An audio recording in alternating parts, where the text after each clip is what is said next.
posao akcija. I sad ja treba krenem. Sad ti treba da kreneš. A ja treba da kažem, evo kako dobro mladi glumci reaguju na svaki pokušaj početka emisije. Ćao, ja sam Miloš. Drago mi, ja sam Tanja. Znači, Bikoviću, hvala što si pristao da budeš gost ovde u Vršcu, evo ovako oficijalno. Dok smo dolazili ovde zajedno, dogovarali smo se kako da počne emisija, pa kao da isceniramo susret, pošto tebi to lako ide s glumom. Rekla bih i po caru Konstantinu i po ovim nekim nagradama koje su te sustigle u poslednje vreme. Znači, tako planiraš da me opustiš sa tim kao car Konstantin, tako? Onda pitanje u rebra. Pa izgleda kao da si iskusan kad su novinari u pitanju. Ne znam, pretpostavljam samo. Ali verovatno su ljudi očekivali da ćete videti u nekom beogradskom miljeu, a ne u Vršcu ispred ove crvene fasadne cigle. Koliko sam ja razumeo, mamu ovde je sve počelo. Aha. Tu su oni, mama i tata su ovde živeli tih prvih 6 meseci uspešnog braka. A onda su počeli da se ljude i tako dalje. Sarajevo, Beograd, Nemačka i tako. Viš kako se stvari nekako zaokruže u životu. Ti si ovih dana u Vršcu, bar isto onoliko koliko i u Beogradu, zbog snimanja nastavka Montevidea. Da. Pa jesi imao potrebu da dođeš da vidiš to, gde je sve počelo? Pa da, zato što svaki put, ja svaki godin dolazim u Vršac jer su mi maltene svi iz Vršca. I jedino sam ja rođen u Beogradu jer su se tamo zatekli, što se kaže. A ovde je jezero ovo Vršačko i ja tu svakog leta dođemo sa ujakom, igramo preferans, partija plivanja i kad se potpuno se izdvojim iz svega. I onda svaki put kad prođemo, pošto baš se ovde skreće, prolazimo pored ovih zgrada i tu su mama i tata živeli i onda kao prvi put kad su počeli žive zajedno, tu su živeli i onda mama svaki put mi pokaže više ova zgrada i nikad nisam prešao da vidim izbliza, tako da. Ajde da idemo do jezera, pošto će uskoro da te pozove ekipa. Danas idete u Temišvar na Dane srpske kulture da predstavite film koji je stvarno postigao neverovatan uspeh u zemlji u kojoj su dobri filmovi izašli iz mode. Znaš šta, ja nekad mi je tako ja sam recimo, na primjer, pre 2 dana, pošto mi je takav raspored sulud, ja sam pre 2 dana na probi tvrdio da idem u Bukurešt na festival. Mislim, znam da su 2 različita grada, ali sam potpuno uporno. Još me Viktor Savić zove i kaže, Viktor Savić, ja sam družim s Viktorom Savićem. To nam je fora na snimanju, pošto on jedini bio popularan da se počne. Sad nije jedini popularan, to hoćeš da kažeš. Pa kad smo počinjali, on je bio, znaš, malo je stariji od nas. Dobro. I onda nam je kao Viktor kapitan i ovako u ekipi, onda kao smo se tako zezamo. Onda me Viktor zove i kaže, kao, pa ideš ti za Temišvar? Rekao, pa idem, rekao, samo ne znam, sad evo sam na probi, ne znam kada ću završim to i završim razgovor s njim i dalje pričam ljudima, ljudi, koliko me do Bukurešta? Znači, kao da me neko, A kažu da je to sad tamo u Temišvaru, da je to jako lepo. To su valjda naši ljudi tamo organizovali. Ne znam tačno, zato što ja više sam izgubio o festivalima trag, jer mi sad kako radimo na drugom delu, ne znam više gde smo sve bili. Sao Paulo, onda u Londonu. Od Moskve i ne znam, ove kandidature za Pule i kandidature za Oskara, ja više ne znam, jer to oni sad šalju na festivale i sad je kako to ide, ne znam tačno. A ko je sad popularniji, Viktor Savić ili Miloš Biković? Ne znam. Kako to? On je stariji valjda. Ne znam kako se to meri uopšte. Se osjećaš popularni uopšte? Kako ti to sve izgleda? Ja sad čitam neki press clipping o tebi. Svako drugo pitanje je kako podnosiš popularnost. Da li ti popularnost smeta, da. Da. Pa ne znam, prepoznaju me na ulici ljudi, stalno. I to je valjda taj nus produkt i nekad dobiješ to, dobiješ malo bolje, dobiješ u restoranu, kao od kuće, dezert i tako neke znake pažnje, što je jako lepo. A nekad dođe ekskurzija, pa svi hoće njih 30 se slikaju pojedinačno za Facebook.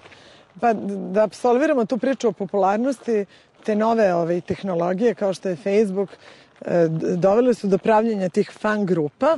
Pa evo, pročitah, ima jedna od 5.500 na kojoj piše status čeka Miloša Bikovića. Da. A onda ima jedna koja se zove ili Miloš Biković ili Ladna Morava. Mutna. Dakle, znaš? Znam. Pa šta, proveravaš to koliko imaš fanova? Ne, već su mi to ljudi rekli i onda ja tu i tamo svratim preko nekog fantomskog ovog profila da vidim. Što znači da ti nemaš svoj profil na Facebooku? Nemam. Zašto? Da, zvanično nemam profil. Pa nemam kad da koristim Facebook i nemam kad da se vidim sa ljudima s kojima želim da se vidim, a kamoli da tako neke odnose prebacujem na mrežu i da ih digitalizujem. Mislim, ne znam, i nekako mi je to, ne znam, nije mi privlačno. Ali ti pripadaš jednoj generaciji o kojoj ima mnogo predrasuda, koje nisu baš imale sreću da odrastaju u neko srećno vreme u srećnoj zemlji, ali tu je, nekako su isplivali neki drugi kriterijumi uspeha, a to je da nije in da učiš školu, da nije in da čitaš knjige, da sva vrsta obrazovanja je u stvari neki višak koji je bespotreban za sve ono što se nametalo kao osnovni kvalitet, a to je sticati bogatstvo na brzinu ako je moguće. Jel povratak nekog junaka kao što je Tirke ili nekog momka koji je fin i obrazovan kao što je recimo Miloš Biković, jel to znači da se vraćaju u modu neke dobre vrednosti? Voleo bi da je tako. Ja imam neki kao osjećaj da je to što je Montevideo takav pozitivan i da je to neka vrsta prekretnice. Sad, u kojoj meri, jer je imao i tako dobar odjek zato što su ljudi jedno čekali da film i uopšte priča, tema i osobine tih glavnih junaka sa kojim su ljudi poistovećuju budu pozitivne. I da to budu kvalitetni junaci. Sad, ne znam u kojoj će meri to da odjekne i u kojoj će meri to da ima koliko dalekosežne posledice, ali izgleda ono što možemo da vidimo, barem po propraćenosti filma, gde si Žiko? Barem po propraćenosti filma da je dobra predispozicija da se možda nešto kao promeni, da neki pozitivan trend krene u odnosu na to što sam malo pre rekla. Ja sam zagovornik one teorije da u stvari sve potiče iz porodice. Dakle, u kakvoj si porodici rastao? Pa ja sam dete iz razvedenih roditelja, iz takve sam porodice, ali nekako imam utisak da su ti odnosi, barem i sa ocem i sa majkom i sa bratom, bili zdravi. Ali meni je bilo, ja kad sam prvi put video mamu, tatu i burazera za jednim stolom, imao sam 18 godina. 17. Znaš, meni je to čudno, kao, šta radite uz dvoje zajedno? Znaš, tako da, s jedne strane, ne znam, možda je Burazeru bilo lakše s te strane što je on bar doživeo u jednom delu života imao porodicu, a s druge strane možda meni lakše što ja nikad nisam doživao te razvode i svađe i to. A čekaj, brat je mnogo stariji, ali 16 godina? 16 godina, da.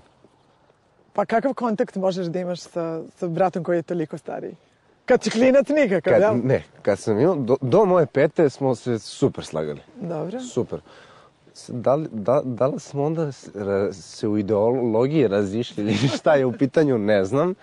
Ne verujem da sam ga prerastao, ali znači do moje 5. i od moje 15. smo u super odnosima i u super kontaktu, baš. Ali nekako u tom mom periodu kad sam ja, Đole, u tom mom periodu kad sam ja bio sad tinejdžerskim godinama i to, onda smo više imali sukobe na takvu svađi to.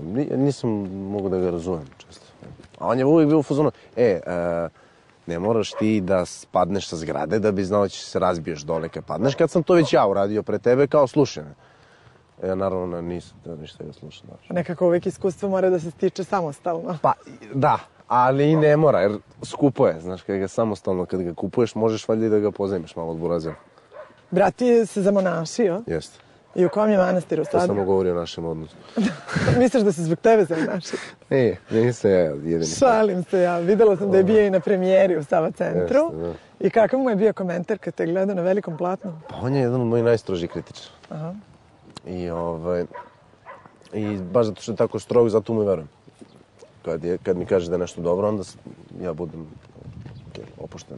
Pa i nije mu neki kompliment, sad si prvi put uverljiv. Prirodan, je li tako bilo? Da. Sad si prvi put prirodan. Da.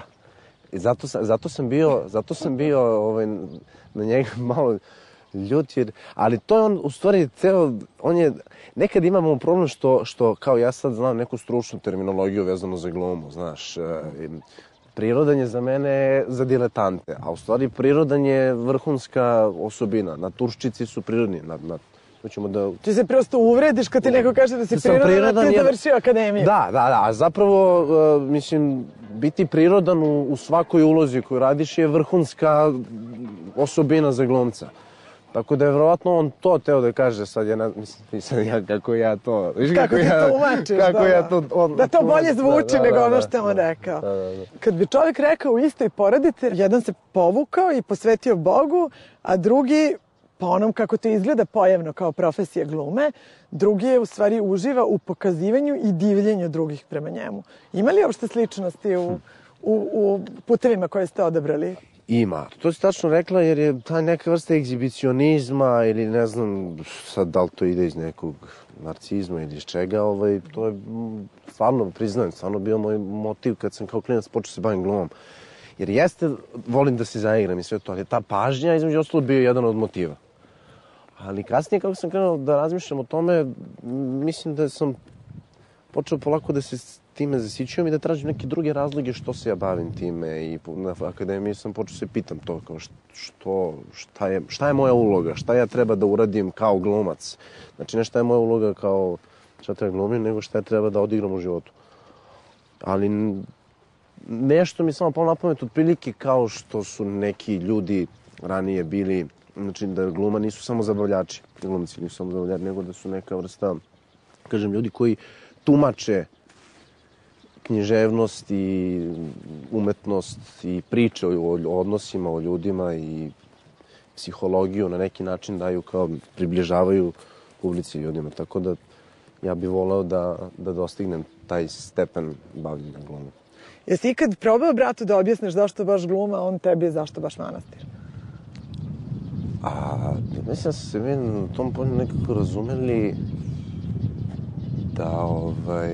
da uopšte to pitanje na drugom ne postavljam. Nikad ga nisam pitao što je, mislim, možda on meni na to odgovorio kroz razne neke svoje iskustva i priče, ali nikad ga nisam pitao kao što, da mi nije jasno. Nekako mi je logično. Čula sam da si imao kućnog ljubimca koji sad više nije u kući. Nemaš više vremena od kad je puno uloga da šetaš psa. Pa, ovo zvuči tako nekako surovo, ali... Pa zvuči strašno kad imaš kućnog ljubimca, a pre podne si Vatiljevu 212, a popodne u Vršcu. Istina je. Pa, znaš šta, valjda mu je bolje tamo u manastiru kod Burazera, jer ima dvorište, ima šumu iznad, ima paunove, može da ih ganja po dvorištu i tako. Tako da je, on je sad tamo i stvarno je meni to super, zato što stvarno nisam mogao da, znaš, kada izađem iz kuće pa dođem posle 5 sati, on 5 sati samo, stvarno ko u zatvoru. I onda mi je stvarno bolje da ga ne viđam nego da se muči ona. A Mihajlo mu je isto toliko gazda koliko ja, u stvari on ga je i kupio i dresirao i sve, tako da na neki način mislim da mu je lepše. Ali ti si imao omogućio da debituje u filmu Montevideo. Da. Pa kako je to? Privatno si doveo psa? Ne, ja sam ga doveo zato što nisam da ga ostavim kući cijelo dan samog i došao sam na snimanje i došao sam svojim kolima taj dan za Barandu i cijelo dan smo bili znaš, jer on se ne odveo od mene kad tako odemo negde. I onda je Bijela ga vidio i kaže, pa čiji je to pas? Rekao moj, pa možda ga nateraš u kadru da ide pored tebe? Rekao mogu. I onda su ga oni držali, iza ćoška su ga držali ovako i ja kad izađem, pošto njega kad pustiš on odmah do mene dolazi i onda su ga pustili, on me kao prati kad idem na tu BSK Jugoslavija. To je onaj Brown, Klempovi. A jesi igrao kao klinac fudbal ili si ovo sad priučeni fudbaler za potrebe filma? Pod B. Pod B? Odgovor B. Igrao sam fudbal kao klinac, ali loše, jako loše. Ti si od onih što su čitali knjige? Pa ne, ja sam Šalim se. To su stereotipi, ne čitaš knjige ili igraš fudbal? Ali nisam ni čitao knjige. Ne, ali mislim, ne, ja sam više bio za sportove, ne znam, košarku sam trenirao sam aikido, taekwondo i to. Znaš, nisam bio od tih popularnih sportova. Ali što se fudbala tiče, ja sam bio ono, znaš, ostanemo ja i debele devojčice koji igra fudbal s muškarcima. I kad se biraju, ono, par ne par rasporediš, znaš, onda biraju, znaš, između mene i njega, kao, ajde njega muško je.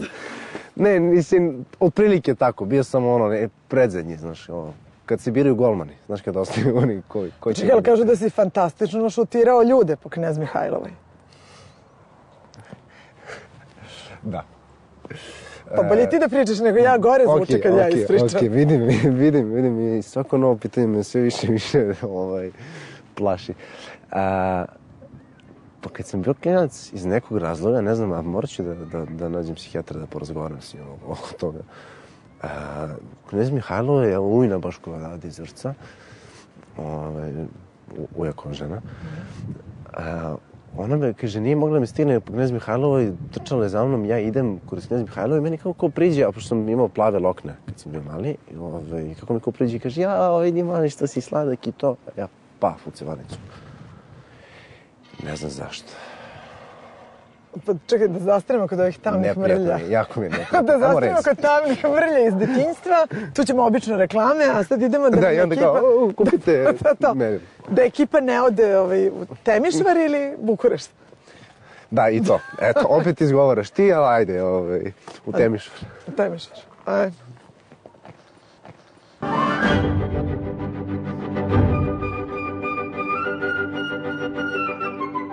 Jedan od najuspešnijih koreografa savremenog plesa sa naših prostora, Staša Zurovac, postavlja u Madanijanumu svoj životni umetnički izazov, balet Severna bajka, po muzici Edvarda Griega za dramu Ibsena Peer Gynt. Premijera 10. decembar. Doktore, ja zaista ne znam šta sam. Mislio sam da sam snažan usisivač sa vodenim filterom. Onda shvatim da usisavam tečnost i čistim pomoću pare. Iznenada pretvaram se u profesionalnu peglu. Ili dezinfikujem uz pomoć vodene pare. Mogu čak i da vlažim vazduh i osvežavam pomoću aromaterapije. Da li sam ja Superman? Ne, ti si super mašina Toto Luxo. 6 aparata u jednom. Uvek postoji zdraviji način.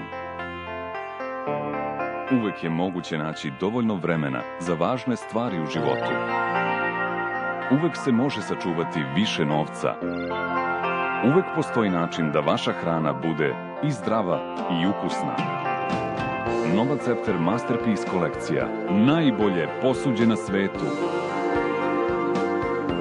Cepter. Za dug i zdrav život.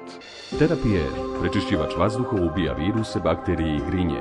Na poslu, kod kuće i prilikom rekreacije. Efikasno djeluje protiv respiratornih infekcija i gripa. Štiti od alergije i astme i ubrzava proces oporavka posle bolesti. Trostepeni proces sterilizacije vazduha. Za vazduh bez bacila.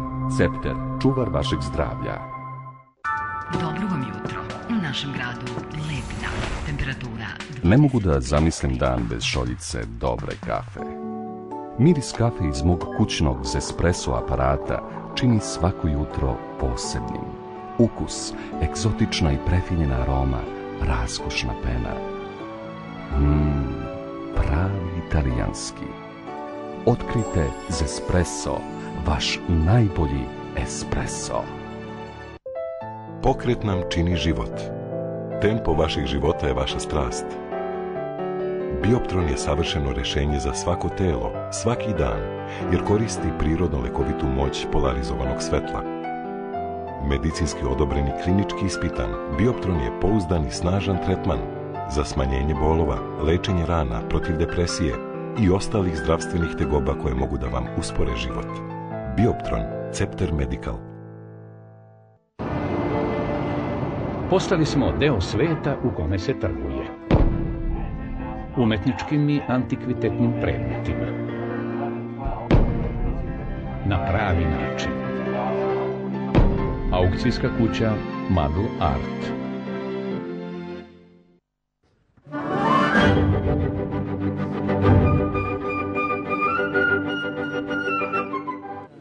Jesi nekad bio u Temišvaru? Ne. Znači ovdje ćeš da imaš premijeru filma.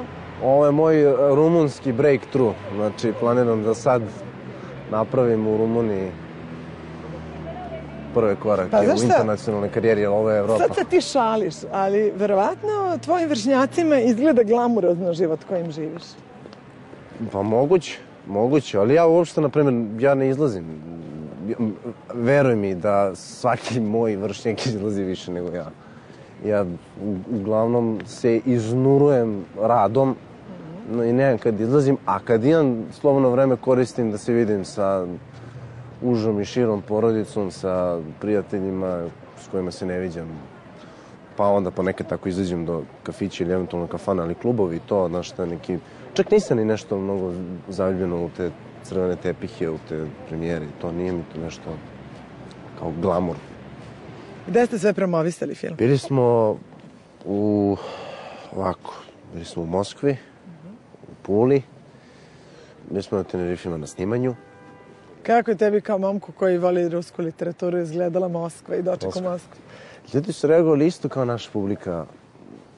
Samo što oni imaju, ja mislim, za nijansu, pošto oni su najveća država na svetu i najveća kultura koja postoji i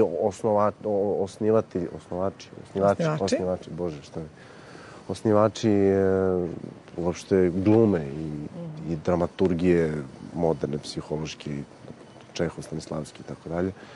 Tako da mislim da oni imaju neku kulturu na nivou, na globalnom nivou, na nivou naroda, kulturu gledanja filma.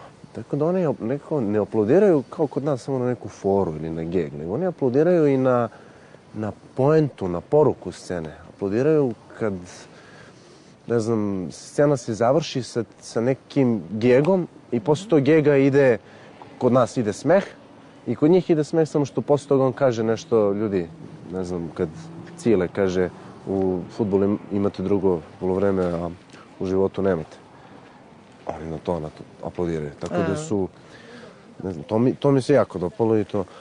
Ali isto tako i u Puli, gde nismo bili sigurni kako će prihvatiti film zbog delikatnih odnosa Srbije i Hrvatske.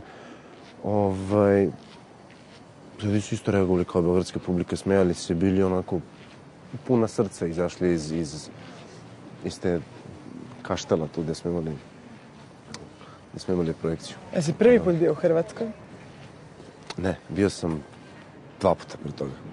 Meni je smešno što tvoja generacija spada u one koji su, na primjer, kad kažeš rovinja, oni kažu, to su oni što proizvode cigarete. Da.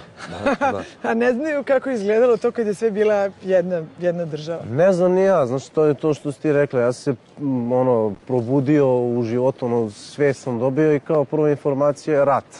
Gde je rat? Pa tamo čike neke ratuju u Bosni. Druga informacija je nema čokolade. Nema, sankcije su. Ti si ona generacija što je odrasla na kakao tabli. Ja sam ona generacija što je imala 5 godina 93. Strašno.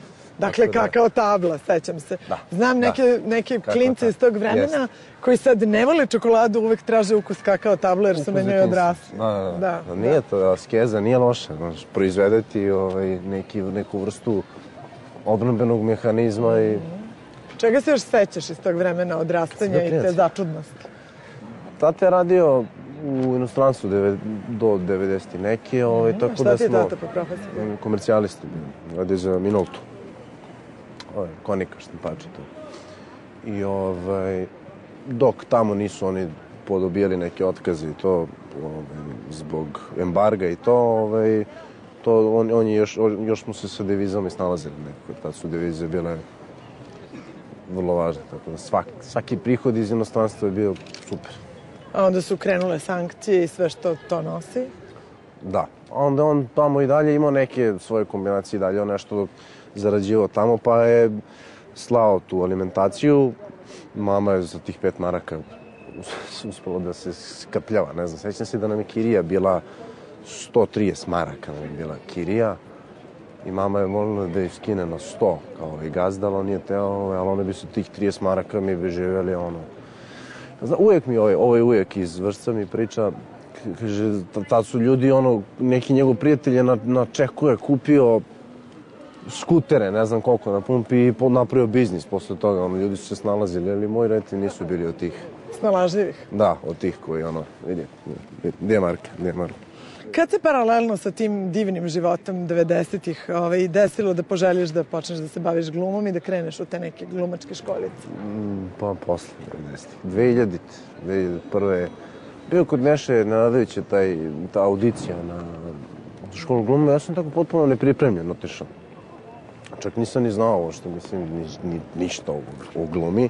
Nešto sam malo pisao pesme i recitovao u osnovnoj školi i to je bio jedini kontakt sa scenskim nastupom. I otišao tamo i samo su mi javili da su me primili i onda sam polako kako sam krenuo na te časove, to mi se dopalo, tu sam se sprijateljio s ljudima. Sprijateljio s ljudima, kod da pre sam se samo sa životinjama družio. I onda on počeo priča o akademiji. I tad sam ja počeo da razmišljam o tome ozbiljno i od recimo tog 6. 7. razreda ja već razmišljam o tome kad upišem gimnaziju da odmah idem na akademiju posle 2. i 3. godine. Akademija je bilo stvarno posebno iskustvo. Imao si veliku sreću da ste vi klasa o kojoj se i danas priča kao neverovatno kompaktna i da to bude neka vrsta proširene porodice. Jeste, klase, mislim da je to pre svega zasluga našeg profesora. Jer je naš profesor od prvog dana krenuo da nam izbija taj, kako kažem, taj takmičarski ili neki sujetni, kako kažem, duh i atmosferu. Onda smo mi počeli da se tako bodrimo međusobno i danas tako jedni drugi preporučujemo, jedni drugi bodrimo, reklamiramo kad god možemo 25. novembra u BDP-u. Komad se zove Divlji zapad. Uroš Kodić, Matej Popović. U kome ti ne igraš, ali preporučuješ svoje prijatelje s klase. Po tekstu Martina Magdana. Tako da, stvarno taj duh, mislim da ćemo to da nas održi. Jer sve te klase, sad i Bijela, on kad priča, on je bio na klasi sa mojim profesorom Peletom. Tako da i oni se i dan danas tako jedni drugi zovu i drže se zajedno. Jednostavno, to je generacija ljudi, kolega koji rade zajedno, stvaraju. Tako da, mislim da je to jako važno. Je li tu ima preispitivanja, sujete, razmišljenja šta ću ja ovde, potencijalnih odustajanja? Svega. Naravno, samo zavisi. Ja nisam nikada razmišljao o tome da odustanem. To mi nikad nije bila opcija, samo što je bilo preispitivanja. Prilike kako se odnosim prema sebi,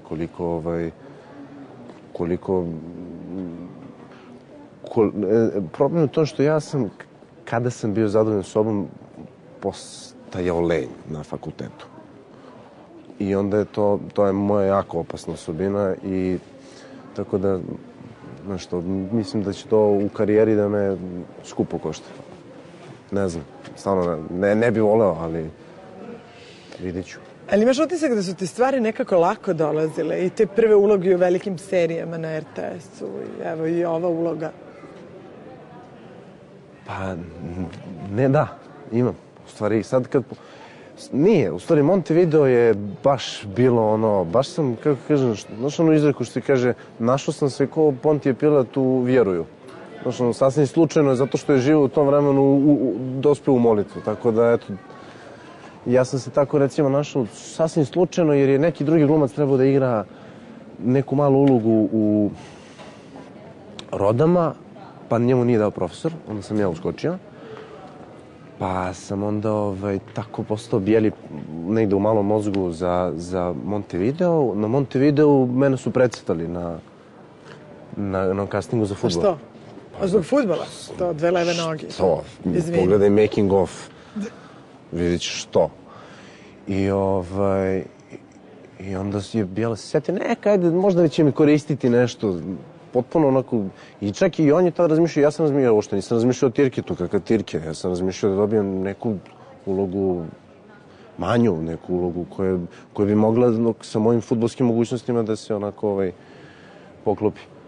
Međutim, kako je krenuo casting, pa on ne odgovara i na kraju sve mu se izbor na mene. A ono famozno jaje i to da li možeš? Pa to jaje je pola... Stvarno jaje pola je nacrtano, jer to mi dobijemo jaje da smo snimali kadar da ja dva puta udarim, prebacim Petru, udari 2 puta i jaje se raspadne, jer ono ne može da trpi te udarce. A mi naravno nemamo tako meke poteze. I onda negde u nekim kadrovima gde nismo uspeli, gde smo imali tačnu koreografiju, ja 3 puta, on 2 puta, ja 2 puta, on 3 puta, i onda su u nekim kadrovima nacrtali. Ti imao nekad tu vrstu, da kažem, strahopoštovanje i toga što kao treba da radiš, reditelj ti je neko ko je tvoj mnogo iskusniji kolega. Kako je izgledala ta saradnja? Jesi mnogo zapitkivao?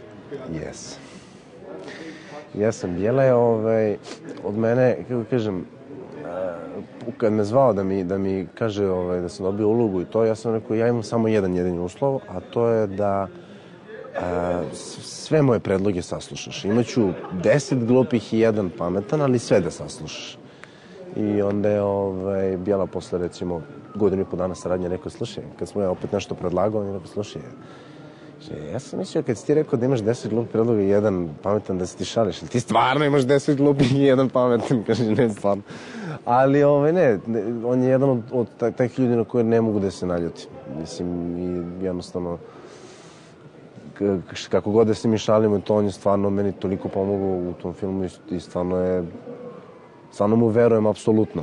Jer ko zna šta bi ja igrao da on nije sankcionisao idiotski predloge na... Onih 10 predloga. Da, ovih 10, a pušta ovih 1. Prođemo još malo tamo pa ćemo nastaviti. Završio si snimanje kod Zdravka Šotre filma, a potom će biti i serija Šešir profesora Koste Vujića. Kažu da je to bilo mnogo slatko, zato što je stasala, da kažem, nova generacija mladih zvezda, ali verujem da neki koji bi zavirivali iza scene ne bi mogli da veruju koliko ste se vi dobro zabavljali. Jer snimanje može da bude nešto što je, da kažem, prijatno iskustvo, čak i to čekanje. Pa može. Evo, juče smo čekali, zavali se na železničkoj stanici i onda je moj druga Raca igrao balerinu, kad je proba, onda u svakom kadru, kad je god je proba, radio nešto drugo, znaš. Prvo prođe kroz kadar kao da se spušta niz stepenice. Onda mislim i tako, u svakom kadru smo imali nešto drugo, neko zezanje. Onda recimo Bijela u koncentraciji kako sad organizuje sve to da završimo snimanje i ajde i ti. I sad dolazi Andrija koji se obukao u trenerku i u jaknu, ide kući, stavio kapu i došao. I sad ovako u jakni stoji i samo da ga pita nešto za sutra. I on dolazi, on njemu kaže, Andrija, nemoj da staneš tu, nego prođi kroz kadar. Sad Andrija ga gleda ovako, čuti se mi počinjamo se smijemo, kaže, ne i ti, nemoj se smeješ, ozbiljno, vas dvojica, prođite kroz kadar. Ovo je čovjek u šeširu, u kaputu, znaš, ovo je u trenici i kapi, znaš, tako da je onda smo se izvrištali od smeha u jednom trenutku. Tako da stvarno može da bude to, jako zanimljivo. Ali to snimanje i ova uloga u pozorištu je donela iskustvo da radiš sa stvarno velikim glumcima, sa bardovima. Da, sa Berčekom u Šeširu. U Šeširu, stvarno čovjek preobrazovan. Ako liči malo na jednog rezigniranog Deda Mraza, tako mi deluje, kao dobroćudni, ali malo rezigniran, malo onako, mi deluje kao da je malo od ljudi umoran. A u stvari je vrlo ovako prijatan i vrlo mi je prijelo da pričam s njim i sve što sam pametno njega čuo. Od koga si još skupljao fore i fazone? Pa najdirektniji utjecaj ima na mene Pele, moj profesor. Često govoriš o akademiji, o iskustvu koje ste tamo stekao i tom osjećanju da ste svi jedna velika porodica, ali porodica se specifično zahvalila profesoru i asistentu. Jeste. Si dobro informisan. Šta, imam insajder. Super, da. Napravili smo mu film. I napravili smo mu spot. Dobro. I asistentu smo napisali pesmu i napravili mu dnevnik sa našim slikama. Smo ili si napisao pesmu? Ja sam mu napisao, ne, napisali smo mu više pesama, ali moju smo mu čitali tada. Ja sam tražio da je počitam. Šta može da bude jedna pesma za koju te inspiriše asistent, makar to bio i Jugre Divojević? Pa, da, pesma je, pošto mora se akcenat, jer je on s juga dole. Pa kaže, pesma za juga. Kaže, kad si pri nekoj tugi i malo si pri cugi i kad ti oblak čuči na dugi i kad neće niko drugi, on ti stoji na uslugi, sa sjevera je, a ipak jugi. On ti lako otera zlu sreću i malera, pa taj bi i pišljiva kjera naučio Šilera. I on ti sve polako izlera glumu dotera i ne zakjera. Da, a i mene dezertera kad nas onomad pere sa časa potera, kroz prste mi prozvera i ne zakjera. taj film koji ste posvetili profesoru sadrža mnogo onoga što je on vama govorio svih ovih godina dok vas je spremao za odlazak s akademije po surove glumačke vode. Da. I tu kažu da je postojala neka priča o tome da je on stalno govorio, ma ako ne budete radili to i to, bit ćete izbacivač, ma od tebe ništa, ti ćeš se oženiti, ti ćeš samo... Nije to, nego smo mi, kako smo donosili te svoje bolesti na scenu, kako smo mi... Iz spoljnog sveta. Pa da, jer je, recimo, na primjer, Mićko dođe jedan dan ošišan stvarno, jer on tako malo liči na izbacivača i nekad se i osjeća dobro u tome i dođe u trenac i tako ošišan i igra takve likove. I onda nekad u nekoj sceni gde, na primjer, radimo Šekspira, on stvarno ispadne u telo, znaš, i onda se Pele zezao na tu foru. Ja sam imao uvek neke, znaš, ja sam teo da mistifikujem svoje likove, pa su oni bili uvek nešto ili zamišljeniji, ili sam pravio neke pauze, jer sam nešto bio u nekom patosu i to. I onda je svako od nas imao te neke svoje bolesti i onda smo na osnovu tih naših internih fora pravili te likove. Gde Urki je, na primjer, nikad nije bio tu jer je imao vezu na distancu sa devojkom u drugom gradu i onda je nikad nije tu, on stalno nešto telefonira, stalno nešto i onda kako su veze naše, svi smo imali prošli kroz neke duže veze, pucale, tako jedini Jurk je ostao u vezi do kraja fakulteta i onda je zato on gura bebu, na primjer, u filmu i tako. Tako da smo... Kako ti izgledaš u filmu? Pa ja sam u filmu mistifikator. Nosim naočare, imam nekakvu ešarpu, ali to stvarno ide na osnovu onoga što sam ja radio kad sam prolazio kroz te faze sazrevanja. Jedno vreme sam stvarno nosio te ešarpe, nešto sam kao, to je neka umetnost, nešto, znaš, u stvari samo neka ta faza, znaš, ono, kao prolaziš kroz to. Tako da sam ja, znaš, imam naočare i pričam o tome kako me Pele proganja u snovima. Kako ga ja sanjam da me zove, da zakoračim u mrak i kaže ti ćeš nositi moj krst. Ja kažem, tvoj krst je težak, čoveče. Tako, znaš, ide. Lupetali smo, ali smo se zjezali. Ali stvarno, to su Mićko i Ivan, su moje klase, oni su to izgurali. Jer su oni i pričali sa rediteljima i sa montažerima i našli su sve to i inicijalnu ideju dali. Stvarno su oni, najviše se Mićko iscimao oko toga, tako da stvarno svakamu čast za to. I tako si se oprostio od akademije? Nisam, sad smo na masteru. Pa odlično. 10 od 12. Je li tako? Na masteru, da. Odlično. Pa baš ti dobra klasa. Pa, valjda. Vidjet ćemo za 5-10 godina. Hoćeš stizati na taj master od svih ovih poslova koje imaš? Ne znam. Teško. Ne znam, trebao sam danas da idem da se upišem, a ja sam u Temišvaru. Ja sam u Temišvaru, da. Trebao sam da upišem master. Ne znam, stvarno, morat ću, nekako ću morati. A sad da mi izađe predstava i da se vratim iz Urugvaja i da samo još jednu predstavu i onda ću da odem da vidim taj upis u aprilu. Uhvatili smo ovu malu pauzu jer smo stigli pre ostatka ekipe. Sad moraš da utrčiš, da se duboko nakloniš i da popiješ aplauz. Kako zvuče aplauzi? Jel te ushite još uvek? Da ti priznam nešto, meni nikad nisu nešto ushićivali aplauzi. Zato što nekako ne znam. Više razmišljam o tome gde ću s rukama nego kao da me ushiti aplauz. Stvarno, nekako mi je, uvijek sam aplauzi kao nešto dobro, super, hvala vam. Drago mi je da sam vidio film i kao idem negde da pričam normalno. Ozbiljno, nekako nije mi... Možda zvuči pretenciozno, ali stvarno mi je, znaš, neko posle predstave mi je aplauz mnogo prirodnije nekako doći, nego posle filma. Jer ja sad ovdje pričam s vama i sad uđem tamo i oni aplaudiraju. A posle predstave, znaš, imam utisak da je taj aplauz zarađen. Mislim, i na filmu je tako, samo što ja nemam taj osjećaj. Sad ću da odem tamo gledaju film. Ma da ti kažem, nisi stavio ešarpu, zbog toga nemaš utisak. Ajde da požurimo, da ne zakasnimo, da se ne ljuti ostatak ekipa. Na vreme, ne brini. Jel postoji neko uzbuđenje kod mladog glumca ili stvarno izgledaš i osjećaš se tako nonšalantno kao što izgledaš? Samo se foliram jako. Da? Šalim se, pa postoji. Najveće uzbuđenje je bilo naći. Da.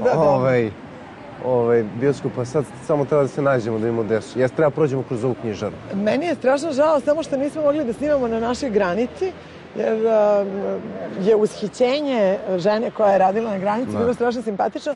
Pripričavanje fazona, u stvari, iz filma.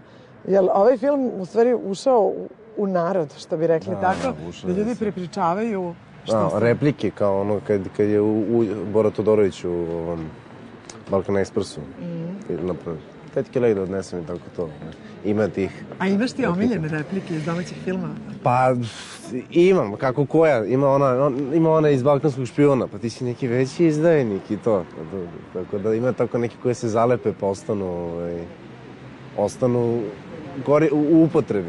Jesi kao klinac sanjao o tome da jednog dana neko tebe citira kroz filmske citate? Ja sam, kad sam izašao sa prvom predstavom u školici glume, mislio da sam ja završio posao. Bio sam jedan od tih klinaca koji kao, ja sam glumac. U stvari, i onda sam tako kod Neše Nedovića prošao kroz jedno 5-6 tih faza gde sam se kao nešto uspeo, pa me onda on lepo onako pedagoški, vrlo pametno spuštao na zemlju, tako da sam posle vremenom naučio i ja da se spustim pre nego što uzletim, znaš, tako da je to konstantno. Kao klinac sam mislio da je znaš, uradiš ono predstavu i kao ja sam sad, imam čak i neku izjavu kretensku, nadam se da niko nikad neće naći, gde ja govorim za neku televiziju da sam ja sad, jako mi je drago što sam postao glumac, naš glumac, pošto su moji svesti deljeni na naše i na strane glumce, znaš, i onda sam ja postao naš glumac, nisam postao strani. Pa ide naš glumac uđi na projekciju. Sad će me zezaš do kraja večera zbog ovih. Pa dobro, stvarno je slatko. A ko mi je kriv kad sam ti rekao? Evo, ekipa, gde ste ljudi? Dobro večer. Čekaj Miša. Ajde, da se nađeš u svetu. Tu je bio. Dok se ne vrati.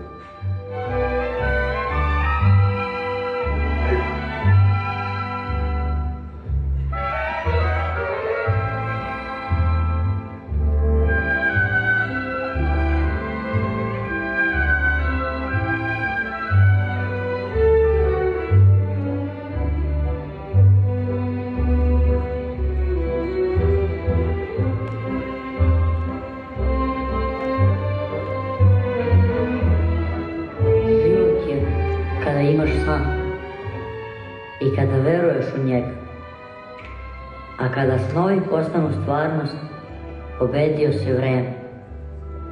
I sve što je bilo nekada davno, još uvek traje. I smrt više nije kraj života. Nema kraja.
Miloše, stvarno nisi znao šta ćeš strukom? Da. A? Da? Ne, naučio sam tu foru, ovako, uz telo i kao. Nonšalantno. A jesi tako isto radio i u Nišu? Ne, u Nišu sam držao konstantno. Pa ti je bilo lakše? Imao sam neki posao, da. I bilo nas je dvojica. Taj Niš sam ostavila za kraj ovog našeg razgovora, da posle ovih ovacija kakve ste dobili ovde u Temišvaru, mi kažeš kako se osjeća jedan mlad glumac kad dobije tako veliku nagradu na festivalu koji pre svega u slavu glumca? Prvo mi je bilo jako drago, a moram priznati da me malo sad, kažem, apropo onoga što smo pričali, da malo me plaši da me ne uspava. Da ne bude kao... i moram priznati da me plaši i mislim da je taj strah jedna zdrava nelagodnost, tako da, ne znam, trudit ću se da ga demantujem i mislim da zato koristi. Gde ti sad stoji taj car Konstantin? Kuće, tamo gde su mi knjige, pa pored ima jedna polica koja nije iskantovana. Sad sam se setio, jer je mama sekla, ja sam rekao, ti samo idi naruči drva, jer ja nemam kada, ja ću da je sastavim. I onda je ona sastavila, isekla drva i sad je nakrivo polica. I tako da taman sad nam knjige imaju pad na jednu stranu, znaš. Na toj Konstantin stoji. Jel na toj nekantovanoj polici ima mesta za još nagrada? Nema, ali kupit ću novu policu. Dodat ću još jedan. Mama će da izmeri da iseče. Pa ću da dodam novu policu. Ali čekaj prvo da stignu nagrade pa ćemo lako po potrebi. To sam zaustila da ti poželim na kraju ovog razgovora. Hvala ti što smo razgovarali, a želim ti da stekneš malo vremena za sebe, da stigneš da iskantuješ te police, ali da police budu dovoljno dugačke za sve nagrade koje slede. Hvala ti puno. Hvala tebi. Uživao da budem u tvojoj emisiji.